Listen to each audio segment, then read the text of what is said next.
Hi friends, welcome to Pavan stories. నేను మీ Pavan Kumar Pentu. The suspense thriller the diary of కాశ్మీర్కు స్వాగతం. కథనాన్ని మొదటి భాగం నుంచి వినండి, తప్పక నచ్చుతుంది. కథలోకి వెళ్ళిపోదాం. తలుపులు బలంగా బాదుతూ ఉంటే పదునైన వస్తువు తీసుకొని భీమాన్ను పక్కగా ఉంచి తలుపు తీసింది రుక్సానా. ఒక్కసారిగా చూస్తే అక్కడ చాచా మనుషులు క్రూరంగా చూస్తూ భీమాన్ను త్వరగా రమ్మంటున్నాడు చాచా అంటూ అన్నారు. మీరేం భయపడకండి, నా అబ్బాయిని పంపిస్తాను, కాకపోతే ఒక గంట తర్వాతే వాడు వస్తాడు అంది రుక్సానా. రుక్సానా మాటల్లోని ఆవేశం, కళ్ళలోని కోపం చూసి వాళ్ళు వెనుకడుగు వేశారు. సరే, మేమిక్కడే ఉంటామంటూ గది బయట నిలబడ్డారు. తలుపులు వేసి వచ్చేసింది రుక్సానా. భీమాన్, నీ కొన్ని విషయాలు చెప్పాలి అంటూ దగ్గరగా తీసుకుంది. ఏంటమ్మా, నేను వెళ్ళిపోతున్నానని బాధపడుతున్నావా అన్నాడు భీమాన్. ప్రపంచంలో బిడ్డలను కోల్పోవాలని ఏ తల్లికి ఉండదు, నేను ఓ తల్లినే కదా అంది రుక్సానా. ఒకసారి నువ్వు చెప్పు, కాశ్మీర్ గురించి నువ్వేమనుకుంటున్నావు అంది. కాశ్మీర్కు ఆజాదీ కావాలమ్మా, మనమే ఉండాలి అన్నాడు భీమాన్ ఎలాంటి తొడబాటు లేకుండా. ఇన్ని సంవత్సరాలుగా నువ్వు ఉంటున్నావు కదా, ఇక్కడున్న హిందువులు ఎప్పుడైనా మన మీద దాడి చేశారా? ఎప్పుడైనా గుంపుగా వచ్చి అల్లరి చేశారా?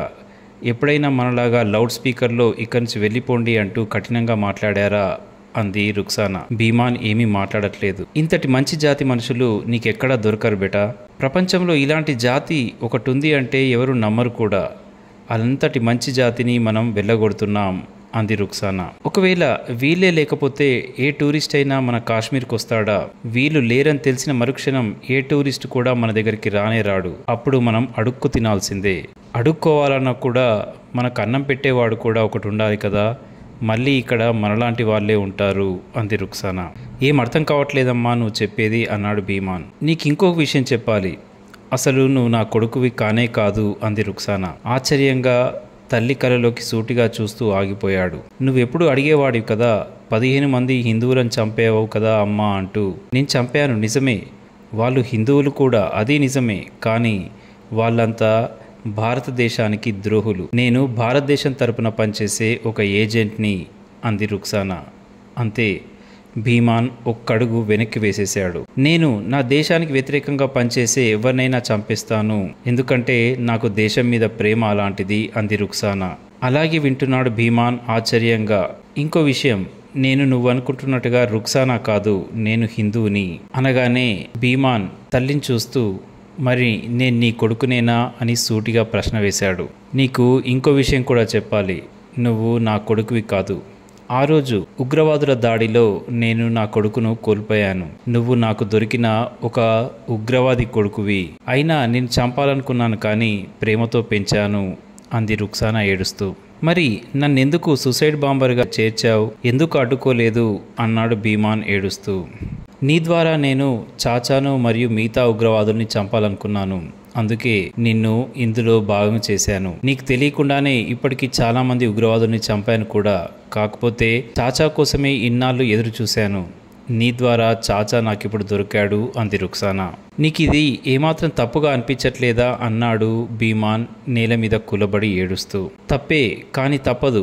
మాతృదేశాన్ని ఎవరైనా నాశనం చేస్తూ ఉంటే చూస్తూ ఊరుకుంటామా? నీ ద్వారా దాదాపు 25 స్థావరాలు గుర్తుపట్టాను. నీకిచ్చిన వాచీలు ఉన్నాయి కదా, అవి మామూలువి కాదు. వాటి నావిగేషన్ ద్వారా ఇండియన్ ఎయిర్ ఫోర్స్ కరెక్ట్ సమయంలో వాటిపై దాడి చేస్తాయి. వాటన్నిటినీ పేల్చేయడం అనేది నా ప్లాన్ అంటూ ఆగింది రుక్సానా. అంటే కన్న కొడుకునే బలిస్తున్నావా అన్నాడు భీమాన్ కాస్త కోపంగా. తప్పదు అంటూ వచ్చే కన్నీళ్లను ఆపుకుంటూ గుండెలకు హత్తుకోవాలని చూసింది కొడుకుని. నువ్వు నా తల్లివి కానే కాదు, ఇంకా నేను నమ్మడం అంటే ఆజాదీ కాశ్మీర్కు వ్యతిరేకంగా ఉండటమే అంటూ తలుపు దగ్గరగా వెళ్ళిపోయాడు భీమాన్. ఒక్క నిమిషం అంటూ ఆపింది రుక్సానా. ఏంటి అన్నట్టు చూశాడు భీమాన్. ఇదిగో ఈ డైరీ తీసుకో, ఇందులో అన్ని వివరాలు ఉన్నాయి. ఇది చదివిన తర్వాత నీ నిర్ణయం ఎటువైపైనా నాకు పర్వాలేదు. ఎందుకంటే నిన్ను కన్న తల్లిని కాకపోయినా నిన్ను పెంచిన ప్రేమ నాకు నీపై ఎప్పుడూ ఉంటుంది. ఇందాక నువ్వు తిన్న పరోటాలు చేదుగా ఉన్నాయి కదూ, అందులో నువ్వు ఇంతకుముందు తిన్న రొట్టెల్లోని విషానికి విరుగుడు ఉంది అంది రుక్సానా. ఒక్కసారిగా భయపడిపోయాడు భీమాన్. ఏంటి నువ్వు అనేది అన్నాడు.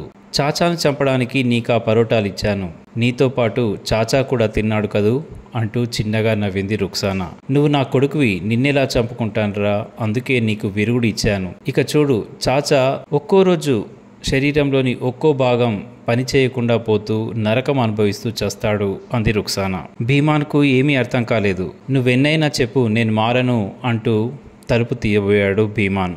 సరే, ఈ విషయం నువ్వు చాచాకు చెప్పవని అనుకుంటున్నాను. ఆ డైరీ చదివిన తర్వాత నిర్ణయం ఇక నీదే అంటూ భీమాన్ కళ్ళలోకి సూటిగా చూసింది రుక్సానా.